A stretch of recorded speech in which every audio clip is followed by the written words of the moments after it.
Recovery on Air, the official podcast of Crossroads Addiction Rehabilitation. Candid discussion about addiction and recovery with the people who have lived it, along with input from experts on the journey from struggle to triumph. Laugh, cry, and be inspired. And now, your host for Recovery on Air, Kristen Day. Good morning, and welcome to another episode of Recovery on Air, where we talk about the good, the bad, the miracles. Today, we are doing something completely different that we have never done. Matthew Shay, I am so grateful that you had the time to come and talk, and just I met you in January when you did the Pals convenience store heroin. And I was just like, oh my gosh. And then I seen you at the Fentanyl forum, and I was like, I got to get this guy on the podcast. We got to talk about all this stuff. So thank you so much. I know you're a busy man, and I appreciate you. But, I always say, like, I'm going to use my platform to spread awareness. You know, we have a lot of people that watch, and so you brought some good stuff today. Oh, yeah. And I'm super excited to just talk about how long have you been with, you're with Maricopa County now. How long have you been a police officer? I am. I'm with the sheriff's office right now. Let me first thank you for inviting me. Always happy to participate in something like this. Also, the sheriff's office would like to thank you for allowing us to kind of come forward and participate in anything to do with prevention, anything to help out the community and stuff like that. For sure. The sheriff's always behind that. So as far as me, yeah, I've been a cop for a minute now, 30 years now. Okay. Basically, I was a Phoenix cop for the first 22 years. And Right. I retired from the Phoenix Police Department. And after 22, and so about 8 years ago, I came over to the sheriff's office. Wow. And I was invited over by the undersheriff, the current undersheriff, was the commander at that time, and Chief Gentry asked me to come over and start working for the Special Investigations Division for the Sheriff's Office. So I came right over. When I was with Phoenix, I spent most of my time as a narcotics officer, about 3 years on patrol, the rest of it with what Phoenix calls the Drug Enforcement Bureau. But Undercover. There's a wide array of stuff I did. Gotcha. Undercover work, I did some technical surveillance, we did wiretaps, we did long-term surveillance, we helped out on a couple of the major Phoenix cases. So I really got to do a lot of cool stuff when I was with Phoenix. But a lot of it then kind of, I started doing a lot of training and teaching and giving presentations and stuff like that, and really got kind of it built me into, the investigator I am now. Absolutely. Yeah. And I remember I got your email this morning, and I was like, he's already on his way to work doing all this stuff. He's going to execute search warrants this morning before he comes and does the podcast. I was like, yes. Yeah, we're always working. You never quite know when you're in a unit like, again, I'm on the Special Investigations Unit, and we're the HIDA Task Force. We call ourselves McDust, Maricopa County Drug Suppression Task Force. Anyhow, we work, kind of 24/7. Gotcha. When they call us, we go. You go. And that was happened this morning. Fortunately, I was able to break free in time to make it here. I love it. Thank you again. So I want to get in, obviously we're in a fentanyl epidemic right now, and we're seeing a lot of it on the, the streets and people coming in for treatment. Like, we see a lot of fentanyl addicts right now. What are some things that you brought that you can show and we can spread some awareness about? I want to get into the drugs before I get into like the other convenience store heroin and stuff, but Sure. Are you seeing a lot more fake fentanyl? So we're nowhere near the end of the problems with fentanyl right now. I'll say that America as a society has definitely come to the understanding that fentanyl is a major problem. Right. But unfortunately, especially being in Metro Phoenix, which is what we call a source city, we are still being hit with it pretty heavily. What we are seeing is a lot of changes in how those international drug trafficking organizations, which we call cartels, right, operating south of the border, how they are modifying to try and meet everything we do on our defense They will mount a new offense to try and get those drugs up over the border in different forms, colors, also to try and attract new users, and then they will modify, adulterate those products so that they'll have different effects with people, throwing basically everything at the wall to see what sticks, see what people like. And they've been doing that for years. So currently, there's really a big push for more powdered fentanyl than the pill form. We still see a massive amount of pill fentanyl, right? Yeah. So our standard pill M30 fentanyl, this is kind of the most common one we see, which is the blue M30 pill. M30s, yeah. And then for a while there, they were starting, so they had kind of tapered off, not really tapered off, they had plateaued with really the amount of new users they were getting at the cartel level. So they tried, one thing they tried was to color their pills. Color coordinate them and make them, yeah, absolutely. And then they look like Skittles, some candy. Yeah. It's a tried and true method. We see that with a lot of different drugs, that if you color it in pastel color, you can get a different group of people that might think it's less threatening, that had been advertised for a long time. Blue fentanyl pill, going to kill you.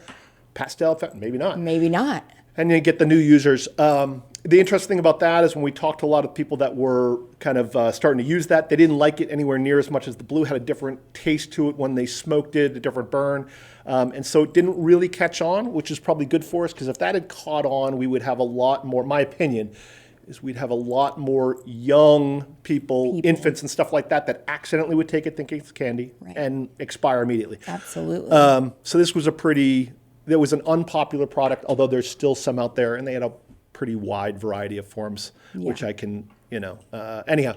So we still see a lot of the blue fentanyl pills, but now we're seeing a lot of the powdered fentanyl, and it would look, so I just recovered a quarter pound of that yesterday that was going through FedEx. Wow. And it was being shipped from here to, I think it was Chicago. Okay. And it looked very, very similar. I thought it was going to be cocaine for sure. So compressed powder looked like it was off a brick of cocaine.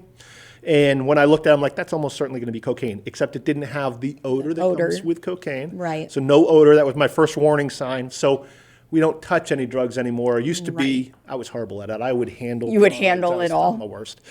Now Have you I don't ever do it. been? No, very Okay. fortunate. I guess I wasn't that crazy about it, but I was definitely not as cautious as I should have been. Absolutely. Nowadays, we take every precaution. So the fentanyl we saw yesterday was very pure. It was a different form. So there's standard fentanyl, and there's a variety of different types. Carfentanil. Yes, carfentanil being the strongest. Yeah. Different levels of fentanyl, and that was one of the more potent ones that we came across yesterday, and it looked very clean and white. So they could break it down more and put more stuff in it to lace it, or Right. Well, if you make it look like cocaine, you can adulterate or mix it in with some cocaine. right. So cocaine is is mentally addicting, but not really physically addicting. So if you get somebody on cocaine and give them a bit of an opiate touch to that, they will start to suck 'em develop a physical addiction, which is the goal of any drug dealing organization, is to get your customer addicted to your product so you can sell it Absolutely. as much as you can. Any drug dealing organization. Right, for sure. Yeah. So are you seeing, are you starting to see heroin out there again? Not a little bit, but not Okay. as much as we ever used to. So we used to chase guys around all the time. 10 years back, and we would come away with big kilos of heroin. They look like burritos, and we would call them that. But nowadays, that's kind of few and far between. People are still, it's when we talk about fentanyl, logistically, it's much simpler to make, produce, traffic, transport than heroin. Heroin is difficult. So here's heroin, right? Yep. Here's our ounce of heroin, 125 grams. I'm sorry, more than an ounce. It's several ounces Crazy. of heroin. Black tar heroin it takes a lot of logistics to make this product. You got to have a large poppy field, a very large poppy field, several of them actually to make this amount. Wow. A number of people to be able to cull those poppies, so a poppy will be a beautiful flower that grows off a poppy plant. Once those petals drop, they score the outside of the poppy plant. It starts to kind of bleed. It's basically a latex glue that comes out of it. Okay. They collect that. Once they collect all of that, they have opium, a few more process, and you have heroin. So it takes a long time to... It takes a bit to do that. A whole bunch of people, whatever else. Now it smells, heroin smells, if I was to open this up, right? Yep. It's going to smell like Vinegar. very strong vinegar. because it smells like vinegar, it's kind of easy to detect, especially if you have a dog, A canine. dog, for sure. So all of these things makes it harder for those organizations to get those products up into the United States and then send them out throughout the United States. It'll land here in Metro Phoenix, Source City, and then they will start to traffic it throughout the different larger cities and then eventually to the suburbs, et cetera.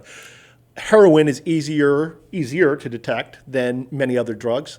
So when they found out that it only takes a person, maybe two people, to make as much, I mean, they can make for less than a tenth of the price, they can make 10 times as much fentanyl as they have heroin. It's a stronger product. It has almost no odor. Right. They can put it into a pill. They can make it into any kind of pill you want, or they can make it into a powder, hide it. It's a better product for them. They see it, so they are going to continue to push heroin. Yeah. And I'm sorry, Or to push fentanyl, yes. Yeah. And Definitely. reduce the amount of heroin because it costs them too much, it takes too much work and whatever else. There's actually, I read a interesting article, I forget who put it out, but they were bemoaning the fact that they had a lot of people that worked in the opiate fields that were now out of work in Mexico because they're making so much fentanyl. That article's out there. And I don't, crazy. I certainly don't want to take money out of people's hands, out of food out of a baby's mouth or anything like that. But at the same time, if what they're doing is turning around and making opiate to make heroin, then perhaps find another job. Absolutely. Man, I just have so many questions, and I'm just like, so it's crazy to me, and like I said, I will always use my platform to spread the awareness, and coming on with all these drugs, it's like, wow, this is what's going on in the community. Oh, it's crazy. And it's so that synthetics, so obviously fentanyl is a synthetic drug, right? So now that they've learned that by using a variety of methods to synthesize drugs, they have figured out how to semi-synthesize some of the natural drugs, make those stronger and make better products. So synthetic drugs are really what is going to be driving a lot of our problems when it comes to substance abuse, addiction, and whatever else. And it's going to be a lot of these synthetics. So we see that in synthetic marijuana products, synthetic THC products. We see we'll see various cannabis products being really modified, like CBD and stuff like that. So they created CBD. They figured out how to make CBD from marijuana back, I want to say it was 1952. By 1954, they had figured out how to make CBD into a form of THC to oxidize portions of it. And now we've got like 12 different forms of a THC that can be made from CBD. Some of them stronger than our standard THC. And that's kind of, when you think about synthetics. So fentanyl is strictly synthetic. It is strictly made from chemicals, from precursor chemicals, much like methamphetamine. But you can synthesize, we'll get into talking about, say, Kratom. You can synthesize dimethyltryptamine. You can synthesize all these other drugs to make them much stronger. It's going to react with the body much more potently, right? It's going to cause a stronger reaction within your body, however that does. And that will just drive that addiction process. Are you guys seeing a lot more meth still out there? Oh, meth is crazy. Well, crazy. Yeah, it's the yin to the yang of fentanyl, really. Gotcha. So fentanyl is a depressant, meth is a stimulant that kind of counteracts that, if you will.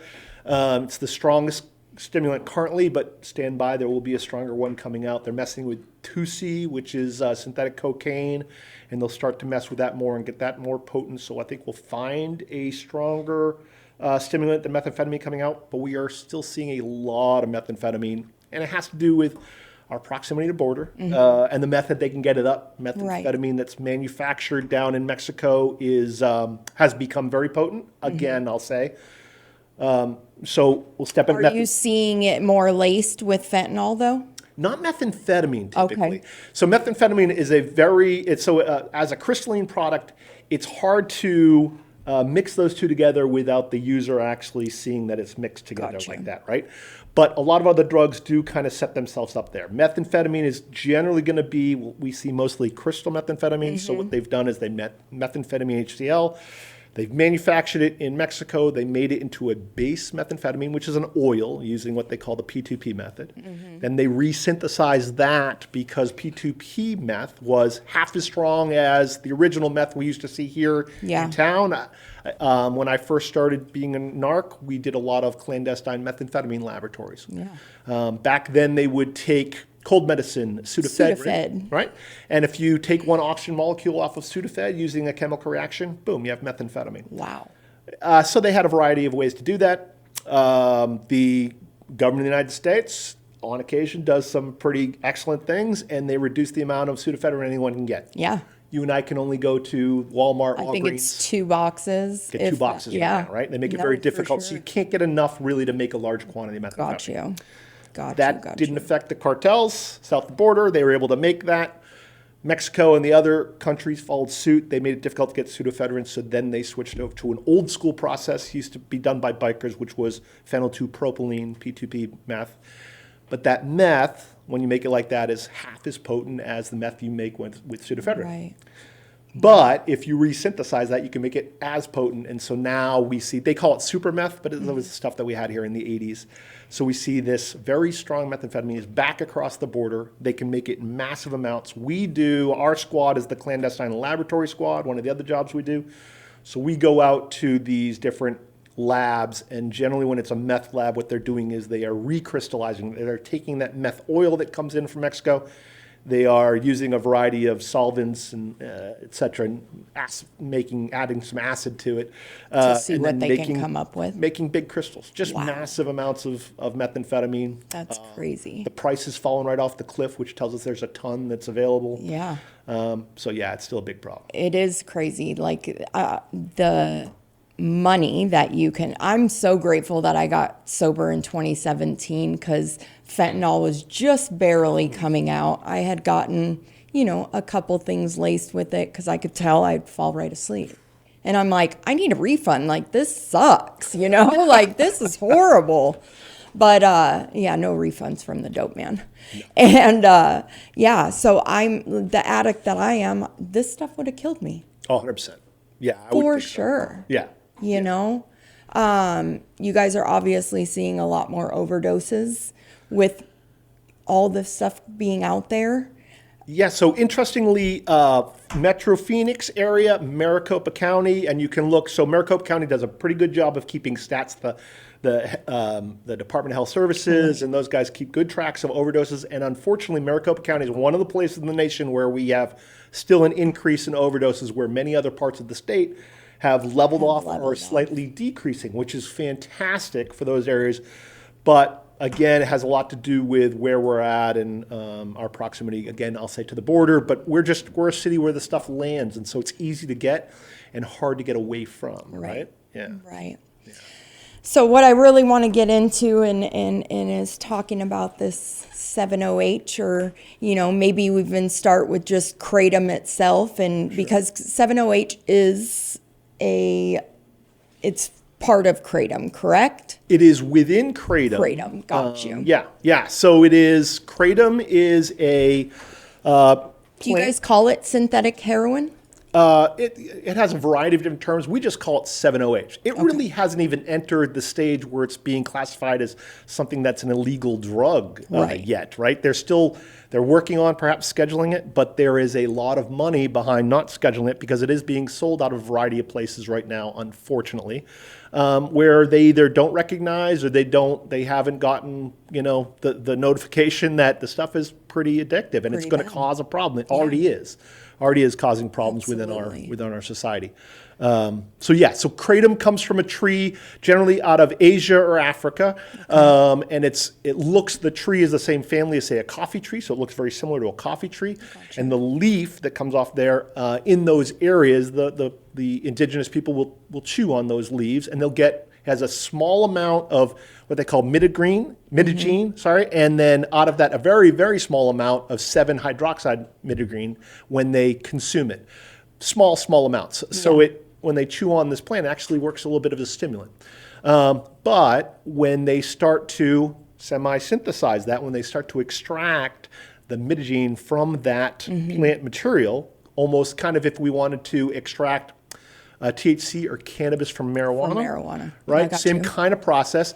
Then you get this powdered product that we call Kratom here that people will use. Now, Kratom, depending on what studies you listen to and who you talk to, people will start to use Kratom. They'll sell it as anything from a mild stimulant to something that might help you in recovery from different opiates and stuff We've like heard that. it. And so they put all these different things on boxes, which they purport it to do, but none of them, as far as I know, are have real studies behind them Right. that have proven it.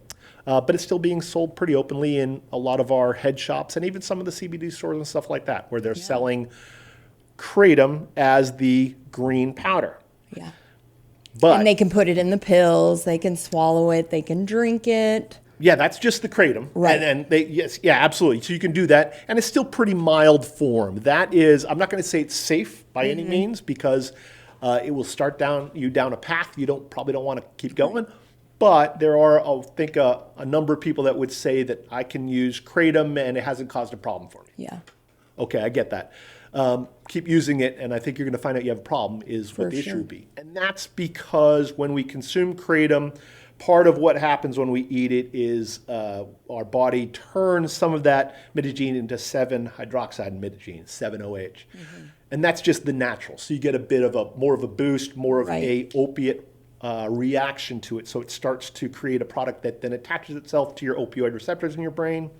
And now you start to get those opioid feelings and reactions, either the dump you get of dopamine on some occasions sure. if you have a large quantity of it, but just kind of that depressant reaction to it that you get. And that's when you're taking just the Kratom. Then if they start to, again, synthesize it or semi-synthesize it, they can take most of that plant material out of there, make more mitagene, and then they can oxidize that mitagene and turn it to 7-hydroxydimidagene. And so now you had a very small amount of mitagene, you can turn it to a large amount of 7-hydroxydimidagene. And that product is the problem. That is 15 times on the low end stronger than opium.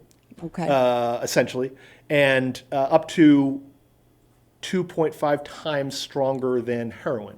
When crazy. you synthesize 7-hydroxide. And now you've heard people overdosing, like we were talking off air, like Oh yeah, overdosing from 7-OH and yeah. There's a lot of statistics now. The state and the counties are keeping track of people that are overdosing. And they find that that's the product they've used.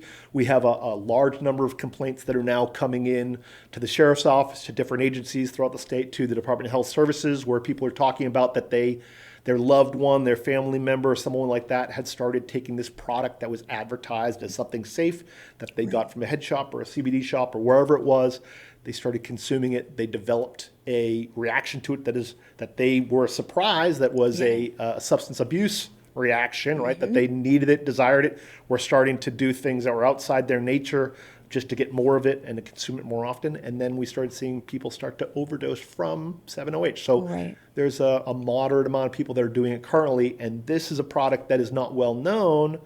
So the flip side of the coin of putting the word out there is some people will just go out and try it. Yeah. But on the other hand, we can let our community, and our I family can't get in members trouble know. for it. And I can just buy it. It's more readily accessible, I believe. Oh yeah. For everybody. You and I could grab ourselves $50, walk 2 miles from here, I'm sure, and Right. probably cross 3 different places which would sell us 7-OH. Yeah. Ugh.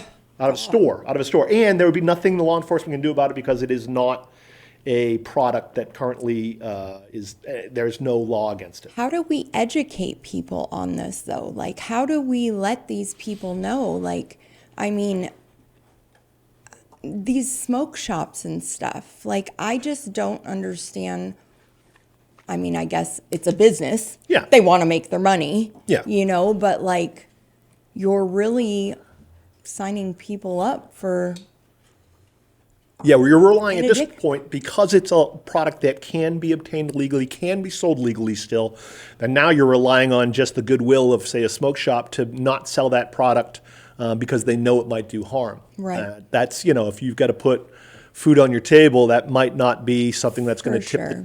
the, For sure. So, yeah. Because I've heard, I mean, I don't know if you know about like the detox from 7-OH, but I've heard it's worse than getting off of fentanyl and heroin. Like going through it painfully is just not, it's not fun. Yeah, and you're going to be far more of an expert on that than I will, but I have heard the same thing. Yeah. And I think it has to do with a lot of, it is a product that reacts slightly differently within our bodies than items that were already kind of adjusted to getting people into a detox and helping them with different things. So we know, how difficult it is to get somebody off of fentanyl, but we also know what works well. Right. We know how difficult it is to get someone off of the addiction of heroin, but we know what works pretty well. And we also know, we've discussed this before, that it's not just, you can't just rely on a product to get, there's no cure. Right. Take this pill and you're going to be cured from using heroin. Yeah, this is good. And that's kind of how they sell it, unfortunately, right? So you get people thinking, all I have to do is take this and I don't have to change anything else in my life and I'll be cured. Fine. No, I mean, your family's got to get behind you, your community has to get behind you. You need to go talk to people. You have to watch shows like this or talk to people like you. Sure. All of that process. And now you're, especially with an opiate, you're probably going to do that for the rest of your life. You can't stop, right? Yeah, absolutely. What symptoms should families watch out for if they suspect somebody on 7-OH?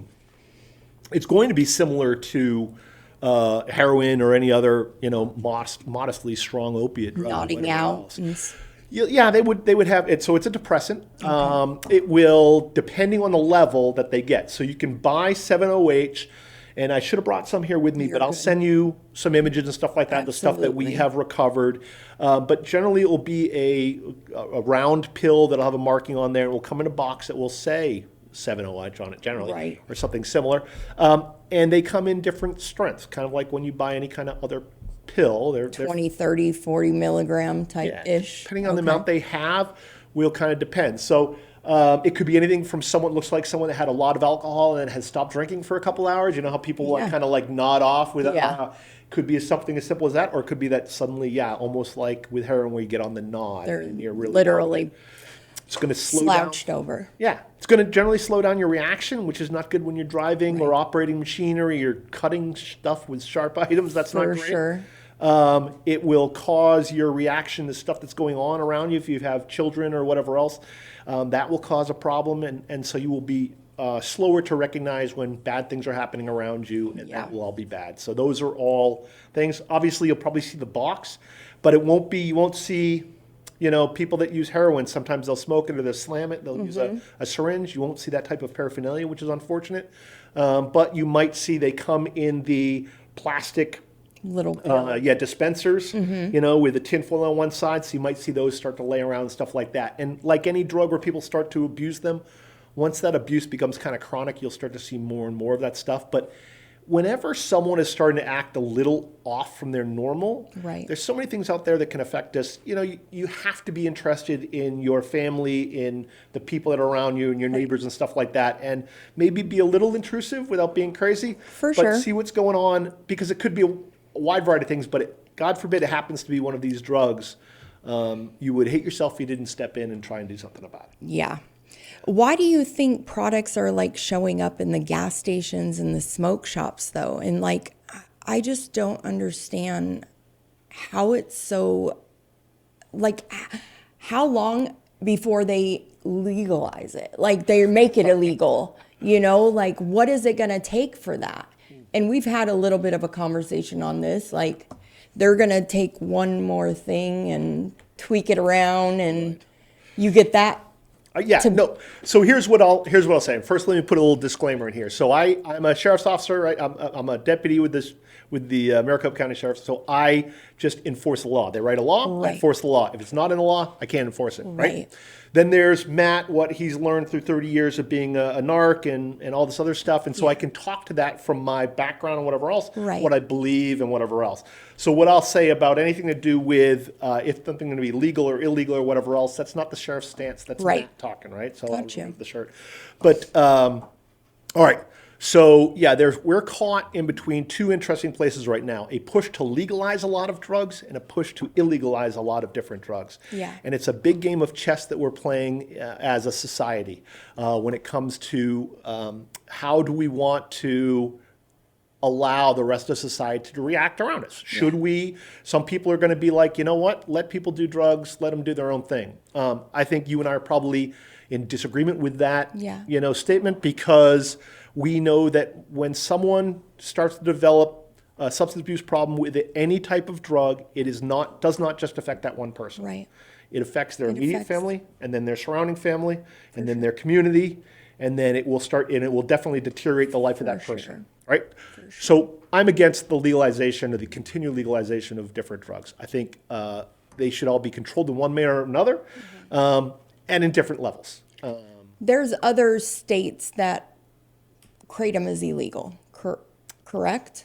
Kratom is technically, they've reduced the ability for them to do certain things with Kratom here in Arizona, but there's really not a testing process to prove one way or another that they did that or not. Gotcha. So it's kind of a hollow law, if you will. And even if someone, let's say, all right, so we're not supposed to produce a certain amount of 7-OH in products and give it to people here in the state of Arizona. But we don't have many. Most of the places that we send drugs to, Controlled Substances Division of our scientific analysis within law enforcement, most of them aren't set up to do Kratom because it's a new thing. They'd have to readjust everything and get some training and whatever else. So we don't have a lot of things that can tell us when it's that level. And because it's not something that we really enforce criminally so far, there's no interest in changing all that stuff. So if you find somebody with Kratom on them, like you can't arrest them, and drug possession, drug paraphernalia, Yeah, it's going to be difficult. You could perhaps go after those that are selling it or producing it, showing that they're knowingly making something like that. But you're probably going to have to send that off to a federal lab. There's a couple good ones, but that could then show that. Again, you're going to have to show they were knowingly doing that. Right. So it's a hard thing to enforce. And then I just totally lost track where we started that conversation.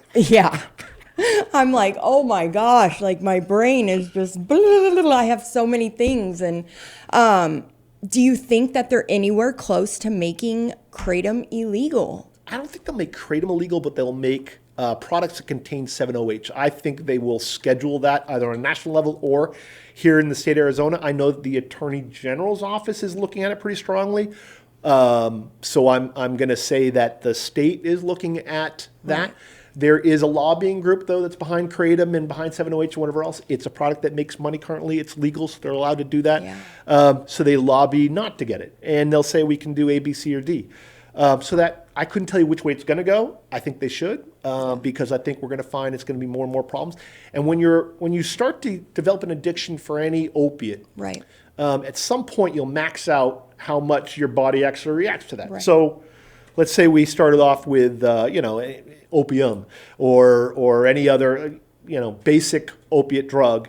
At some point we'd be like, all right, but I'm not really it's not getting to me where I want to be. You're chasing that high. You're not getting what you did the first time you took it. Exactly. And that's kind of how it works, right? You either have to once you have that first high, once you've maxed out that high, the next time you take the same amount of drug, the same quantity, the same potency, et cetera, in the same manner, you're never going to reach that same high again. Right. So but the crash, the depression side of it is going to get worse. And you're going to continue to try and chase that. So the only way to get back up here, to try and get back up there, is take more. More potent, more often, right, different form of an opiate. And so we start using a mild opiate, we move to a moderate opiate. Now we're on heroin, let's say, on a regular basis. Heroin starts not doing it, or we find it difficult to find heroin. What's our next step? We're going to go to fentanyl. Yeah. And it's not like that person is desiring to do that, but it's become physically and mentally addicting to them. They almost have no choice. Yeah, it's pretty horrible what that does. I told you that I have a lot of empathy now. I think when I started off, like most cops, I didn't have a lot of empathy for people that were abusing, addicted to drugs and whatever else, because I saw, the damage it was doing to the people around them. For sure. And so I kind of, I don't say I took it out on them, but I was like, I didn't have a problem booking them in jail. Oh, look at that, you have heroin in your pocket. Yeah. Off you go. I still am good with booking people into jail when they're in possession of drugs, because generally in the state of Arizona, that makes them do treatment, and I know that they're going to end up with probation. So I think that's a way to push them towards recovery. Absolutely. But I have no empathy for people that deal in that stuff. So I spend my waking days and nights and every minute that I have breathing trying to crush the people that sell that stuff. So when we talk about people that are starting to produce these different drugs that are potentially addictive, that might lead us down the road, I'm against that. If it's currently legal, there's nothing I can do about it, and that's fine. I get it. You're going to sell those products. I would suggest that maybe you take a look at what your product's doing. But eventually, I think we'll end up seeing some controls put in place by the state, maybe by the federal government. And at that point, then it'll be game on for people with 7-OH. It's crazy. It's so crazy. Do you know how many overdoses have been for 7-OH just in general, like statewide or? I'd only looked at, I think it was the Maricopa County one, and the last time I had looked at it, honestly, is the last time you and I talked. So that was about a month ago. Okay. And, we're going to have to look at it because if I quote something right now, it's going to be completely wrong. I got you. But it's not a small amount, it's steadily growing. For sure. So, and it's like anything else. If you overdosed on 7-OH, but you were taking a variety of other things that added to that, and they only identified 7-OH, or right. More likely, you were taking 7-OH and you had other products in there and they identified that other product, you're never going to really know how many people really overdosed, but there's a good baseline that's available through the Department of Health Services and a variety of different ones that will keep track of those things. So next question I have is, you have Narcan sitting right there. I do. I got Narcan in the car. I carry Narcan everywhere with me. My purse, my car, everything. And can Narcan help save somebody's life that it's overdosing on 7-OH? So that's really, so far, that's kind of an unknown thing. Gotcha. I'm sure, so 7-OH is going to attach itself to your opiate receptors, and Narcan is designed to remove those items that are attached to your opioid receptors and to take their place. It has a relatively short half-life, so is 7-OH will last longer in your system than Narcan and reattach. That's what fentanyl does. Gotcha. So we used to think that hitting somebody with Narcan, if they have a fentanyl overdose, you're good to go on your way, but we'll find out a couple minutes later they're re-overdose because fentanyl will float around inside you. For sure. The Narcan will leave the body and all of a sudden fentanyl reattach. Will that happen with 7-OH? I can't tell you for sure. How did they synthesize it? What did they mix it with? Is there different adulterants in there? We're seeing a lot of fentanyl right now that's mixed with, gosh, you name it. Xylozine's a big one, ketamine, et cetera. All these different tranquilizer drugs or disassociatives, and all of those affect your breathing and heart and whatever else also. So when an opiate like fentanyl causes you to overdose, you stop breathing and whatever else, everything shuts down, and you've got a tranquilizer in there, xylazine, then you could introduce, for instance, Narcan and get the opiate out of there, temporarily at least, but it has no effect on that tranquilizer. So then you're still under the influence of that tranquilizer. Your heart may not stop back up. It will increase the amount of overdoses we have. So is 7-OH are they going to adulterate it? I haven't seen any evidence so far that they've tried to adulterate 7-OH with any other product, but we know from history that will occur in the illicit market. Gotcha. Not somebody that's selling it legally, but in the illicit market, people will start to mix that with other drugs because my job as a drug dealer is to sell you the drug user, the drug of your choice, and if you don't like this, let me mix with a little bit of that, let me try that, and see how that works. You like that? And I'm going to sell it to these people too, and that's the goal. Throw whatever at the wall, see what sticks. Yeah. If it means making a product like 7-OH and adulterating it, or adding different products to it, then that's what we'll do. Have you heard of anybody dying from 7-OH? I believe they've had several of the overdoses where people have expired, Wow. Yeah. That's unbelievable. How can treatment providers work together to educate the public?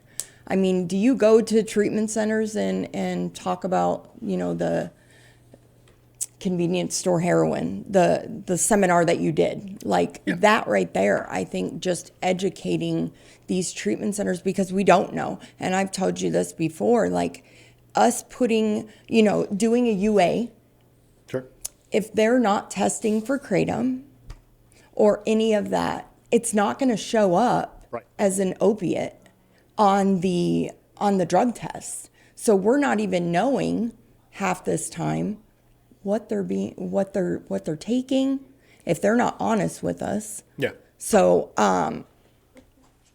are you providing, going out to the treatment centers and talking to them and educating them, because you're a book of knowledge when it comes to this stuff. Like, you're the guru.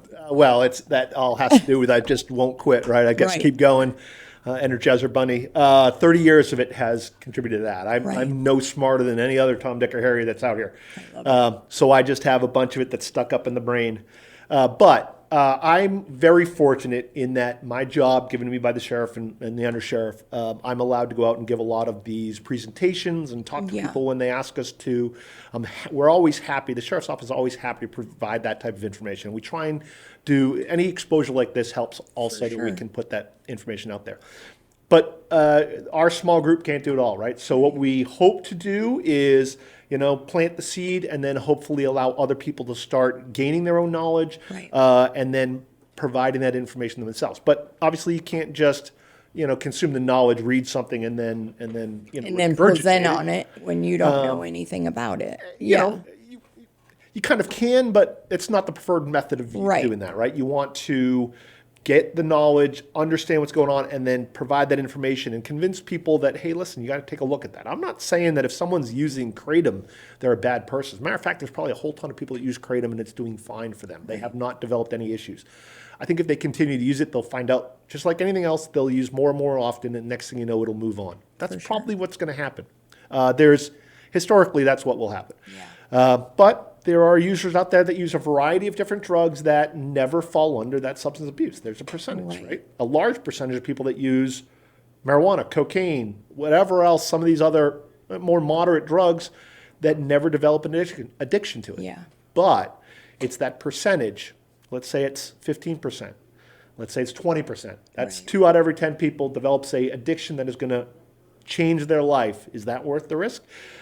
We don't want something like that to happen, so we try and put as much information we can out there so that we don't have people taking that, rolling the dice for that 2 out of 10 shot that you're going to destroy your life. And to kind of get people to kind of see it in that method. Hey, just because someone has experimented with, they've tried drug, that doesn't make them a horrible person, but it's not a great idea. And the people that develop a substance abuse problem with it, they need help getting some treatment, and they have to, like you were talking about, someone that's going to, they're going to counseling or they're going to treatment, and they're taking a P-test and they're not telling them they're taking 7-OH, and maybe their P-test is for heroin, whatever else. Well, if you're lying to people during treatment, you're not going to get cured. You have to accept all the help. For sure. And we're happy to try and help if we can. You have to help yourself a bit too. Absolutely. What are some withdrawal symptoms that you have seen from the 7-OH? Like, have you heard anything about, I don't even know, like sweats and just, nauseating, all those things? Like, is it like detoxing from fentanyl and heroin? Yeah. So I'm going to say that I have not seen a lot of, I don't spend a lot of time working on the other side where I actually deal with a lot of people that are coming down from it. What I deal with is I get information, and we call narcotic complaints, from people that say, hey, but I have received, and I've read a whole bunch of them where, hey, my husband has started using this 7-OH product, and now he's unable to go to work on a regular basis. He's constantly feels like he's sick or he's laying down. His mood has changed completely and whatever else. He can't stop using it, that type of thing. And, we'll see that again and again, and where people have said it's as bad, if not worse, than, say, heroin. The price point on it, is it cheaper than getting drugs on the streets? Well, that depends a lot. So there's all sorts of drugs you can get on the street. We talk heroin here. Right. This is moderately expensive, although the price has dropped off, but you don't know what's going to be in this. Right. I'm not saying you know what's going to be in your 7-OH, but currently the 7-OH that's being produced and sold is not adulterated like something like this, and they haven't mixed in, for instance, heroin will have cat poop in it. It'll have rat poop in it. Yeah. It will have all sorts of cocoa powder. They'll have all sorts of stuff. Anything that looks a little bit like heroin, they'll mix it in there and try and cut it so that I had an ounce of heroin, I mixed it with a bunch of this stuff, and now I have an ounce and a half of heroin, and now I can make more product. Now I can make more product. We haven't gotten that stage with 708 yet, so we haven't seen that type of thing. So the price point currently is pretty stable. I'm going to have to recall what I think we last bought, like we went out and just as an experiment, we bought pills from different head shops and stuff like that. And I think we're getting packets of 4, and I think they were costing us between $50 and $60 at that time. And it depended on, again, For the 4 potency and pills. stuff. For 4 pills. Wow. Yeah. That's crazy. Yeah. And 4 pills, now they could take all 4 at once, or they could, I mean. Hypothetically, you definitely could. Right. And because there's really no warnings on there about, what it's going to do to you. Does the direct, so I've never really looked at a 7OH package. Yeah. Does it say take 1 pill? It will always direct you, any of these products. So we talked a little bit about how you can get psilocybin mushroom bars from head shops these days. Even on those bars, which they know are completely illegal, will say, hey, please only take a tenth of it. Because they know it'll happen if you take the whole pill. And on these 7OH, I don't have one with me. Again, I wish I had brought it. We'll look at it, and I'll send you copies of it. I'm sure it says, hey, listen, this is the amount you're supposed to take at any one time. Gotcha. Again, I don't think the people that are selling from the head shop and stuff like that are doing that out of a evil heart or anything like that. They're trying to make money. They may actually believe maybe they're thinking it's more helpful than heroin at least. For sure. Yeah, but how about we let the medical professionals take care of that? And Absolutely. you keep whatever you want in your head shop. That would be my opinion, but it's a legal product. They can sell it. Matt's not thrilled about it. Do you think that 7OH could become public health crisis if action isn't taken?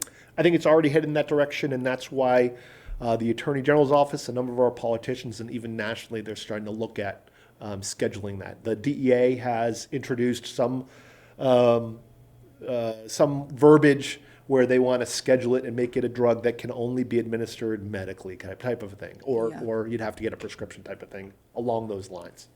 Prescription for it. Well, if it's scheduled, so Right. we just made marijuana a scheduled drug, right? The goal with a scheduled drug is you recognize there might be some medical uses in there, and therefore you could get that product subscribed, but otherwise it would be outside of the legal methods of gaining it.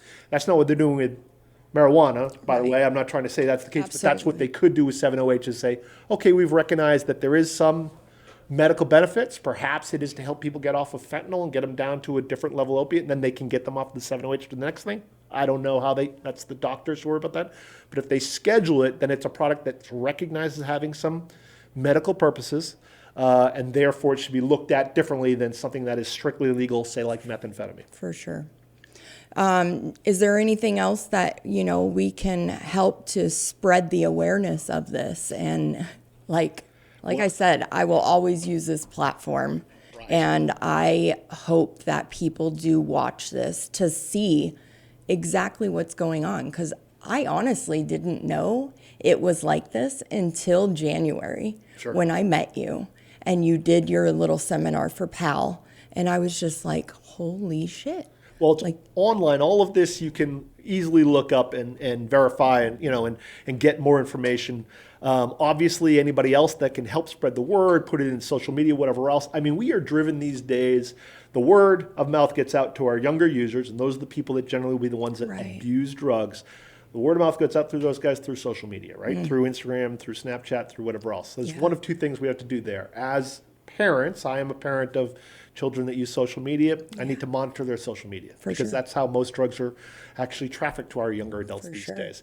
In addition, though, we could use social media to our benefit and start putting information out on those resources, using Snapchat, using TikTok, using Instagram. I'm not the person that does it. I'm not really a social media guru by any means, but that's one way. And the other problem I think we have, societies, we get focused on one thing and we just focus all our energy on that one thing, regardless where it's at. Right now, it's fentanyl, and fentanyl needs to be focused on. It's a big problem. It is. But methamphetamine is still there, and all of these other things are still a big issue with our society, so we can't, lose sight of the fact that not only is this a problem, but all of this a problem altogether.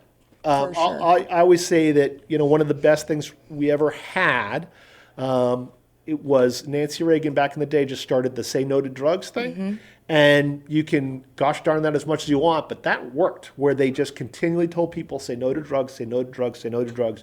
And in effect, enough people said no to drugs. It didn't cure society of it by any means. It didn't affect everybody. Some people made fun of it, certainly, but it got the word out there. And it's stuff like that that you just have to continue to say no to this, say no to that. Right. Unfortunately, we don't like saying no to people about stuff. But the reality is we know that that's probably for the better for them, for our family, and for society to be able to say no to drugs in general, right. But definitely some of these other drugs that are causing a massive problem within our communities. Yeah. Well, like I said, I really appreciate you just taking the time and coming out and showing us all the good stuff that's out there, I mean, we see it every day, so. Yeah, there's some kind of brutal stuff out there. And we're seeing an uptick in a lot of these other products out there. So we're starting to see, here's something I could tell you that you could keep your eye on is ketamine. Okay. Right now is really starting to catch on as an illicit product. Ketamine, like Special K. Special K, exactly right. So always used to be a club drug, right? I used to take it. We heard that Chandler from Friends overdosed from it. Or basically what happened, he took ketamine when he was in a hot tub. Not a great idea. Right. It's a dissociative drug. It causes you to basically kind of lose track of what you're doing or where you're at. We used to do, back when I was first a narc, we did, I was there right when they did the Sammy the Bull Gravano investigation. I don't know if you were around during that time, but that started off, we started investigating raves and people moving ecstasy in different types of clubs. For sure. So I actually got to go to a whole bunch of these raves, and I watched these young kids using ketamine and go to what they would call a K-hole. They would sit in a circle, snort, mostly is how most ketamine is generally used, snort ketamine and just sit there, and they were out of it for 20 minutes. Absolutely. And it was, the problems with that obviously is, again, you don't recognize dangers, you become unable to kind of help yourself and whatever else. So in the case of Matt Perry Chandler, he was in a hot tub and he just slipped under and drowned right after taking ketamine. So we're seeing a lot more of that. And right now it's kind of going after that college-age kid. So we're recovering. Man, when we saw ketamine back when we were doing the Sammy the Bull case, we'd get maybe a couple ounces. We're like, holy mackerel, a couple ounces. Because you only need 100 milligrams. A little, line for sure. To do it. But now I just recovered my 5th kilo of ketamine in like the last month. That was earlier this month. And it's all through all these guys and girls that are using it through, say, ASU or U of A and downtown Phoenix, where we've got a lot of these college places. That's being pushed again. So there are some medical benefits that happens with ketamine, or at least it's perceived that there's a lot of medical benefits. Ketamine treatment. They're starting to use some ketamine treatment where they're microdosing ketamine to help people over different trauma and stuff. But when people hear that it's good for you, or that can help you out, or that it might solve some problems, they're like, well, if a little's good, then a lot's better. It's kind of like having sugar. I don't know enough about it to say yes, it helps, or no, it doesn't. I've seen people who have used it and did ketamine treatments to, have an IV, and they go and they're healing stuff, dealing with their PTSD and trauma and all of that. And it's like, okay, but then I've also seen them start to use this, and then they go back to using drugs. Yeah, I am, and I'm sure I am 100% behind any type of treatment that is going to help you get over some of those major ailments, as long as it's being provided in a clinical atmosphere. And that you're getting additional help. Taking that one product is never going to help you get over whatever you're on. You have to do all these other things that are important to go with it. So you can't just be like, I have PTSD, I'll go take some ketamine, and then I'll do that once a week. Fine, and it's going to heal me, and it's going to rewire my brain, and then I won't have to deal with these issues anymore. Right. Unfortunately, or fortunately, I guess, is our body is very resilient. Yeah. We can introduce any drug to it, and it's going to start to fix itself. And I talk about this a lot in my presentations. If you take a drug, let's say we take heroin, And a lot of things happen when you take heroin, attach to the opioid receptors, et cetera. But you get a dopamine dump, you get all of this euphoria and whatever else initially when you take it. And your body, when you first take that, is like, holy mackerel, that was a lot. Yeah. Next time I take that amount, I'm going to dial it back. We're not going to give that a much, endorphins going out there. We're not going to allow you to have that much. So again, that's why you start chasing it. Same thing will happen with ketamine. When you take your ketamine, your body will adjust and be like, okay, that did, you microdose some ketamine, that was good, but the next time it's not going to be quite as good for you. I don't feel it, it's not doing anything. Ultimately, you'll plateau, and so you have to use more and more often, more frequently, or a stronger product, right? Yeah. That's generally how it works with the human body, so it can start you down that process. Be very careful with anything you take. For if you think you're taking it medically, or if you're taking it for, you could say this about alcohol, you could say this about marijuana or whatever else. You have to be careful. Any product you're taking that's helping adjust how you're reacting to life, relaxing or whatever else, because ultimately longer you're going to need more, often, more potent. And that's anything. So you're out in the community a lot. Are you seeing a lot more psychedelics and stuff out there as well? Forget about it. For the same reason ketamine, right? Psychedelics are being pushed to heal as well. Social media and whatever else that they have. The big thing right now, I think it gets pushed mostly so you see a lot of the community that goes around with vets and specifically special forces, where they talk about all the trauma they had during combat and whatever else, that they have PTSD, and that they start taking these different products to help them get over PTSD. Yeah. A lot of talk about going to Mexico and taking a DMT treatment, which is actually... what they're doing is taking ayahuasca, which is a very mild form of DMT, but they say it's a DMT treatment. Or they take psilocybin mushrooms. Many of the guys that I've heard to a lot of people that talk about psilocybin treatment. Yeah. Some of those guys are ex-military cats. Other guys used it recreationally, and now they're all pushing it for, hey, we should allow for there to be legal psilocybin because it helps people that have PTSD. No, that's a horrible idea. You should allow perhaps psilocybin in the clinical atmosphere for people to take it to help you get over PTSD, but making it recreational psilocybin, I think will be a horrible idea. It's a problem. All you have to do is look up Alaskan Airlines psilocybin mushrooms, and you'll see what I mean by that. The stuff, any tryptamine product can potentially cause a flashback. It's a hallucinogen. So if you have the propensity for violence, or you have access to items that can hurt yourself or somebody else, or you're driving a car or whatever else, and now you're taking a product which causes you not to perceive what's going on in reality, or there's a flashback that happens with that. Right. These things could be dangerous for a percentage of the people that consume them. Not everybody, but for a percentage. And unfortunately, if the percentage is 10% or 20%, that's a lot when you look at how many people use it. So crazy. So we're seeing a large quantity of psilocybin mushrooms come into our society now. Again, when I first started, we rarely saw it. And if we saw it, it was in a sandwich baggie or one of those snack baggies. Just a little bit, yeah. Now we see the turkey bags or the gallon bags full of psilocybin mushrooms, pounds of it at a time. Yeah, because you can grow it yourself and everything now. Right. It's very similar to growing weed. It's easy once you start to do that to continue to produce more. For sure. It's something you can make profit off of. Yeah. So that drives a lot of that. So we see a lot of that. With that, we start to see the stronger products. So we start to see crystallized DMT. That's become pretty popular. They mix that a lot with methamphetamine. Okay. Looks very similar, and they kind of react. They offset each other slightly. So now you've got somebody that's on crystal methamphetamine that also is having hallucinations. Yeah. Not great. For sure. Not great. But that's kind of where we're at right now. And I think we've got so many things going around, so many balls flying around the court right now. It's hard to concentrate on any one. Yeah. They've chosen currently fentanyl as the big push. I'll tell you that I think we should be trying to play, goalie against all of them at once. Yeah.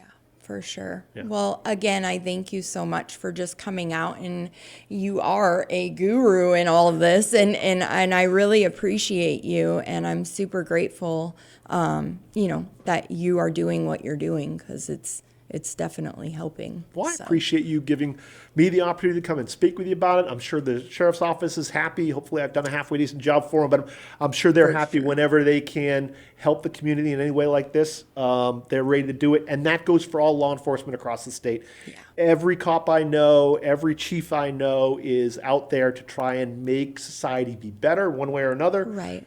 One of the ways I think we all agree is to reduce the amount of the consumption of the illicit drugs that are out there.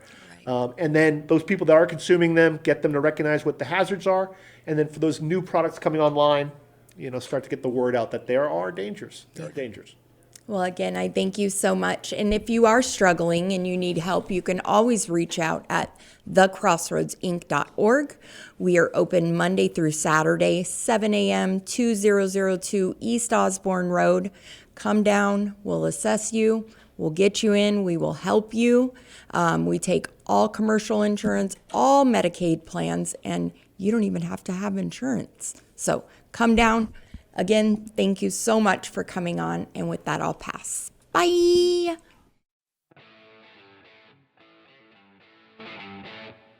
Thanks for listening to Recovery on Air, the official podcast of Crossroads Addiction Rehabilitation, with your host, Kristen Day. Join us next time as we continue our candid discussions about addiction and recovery.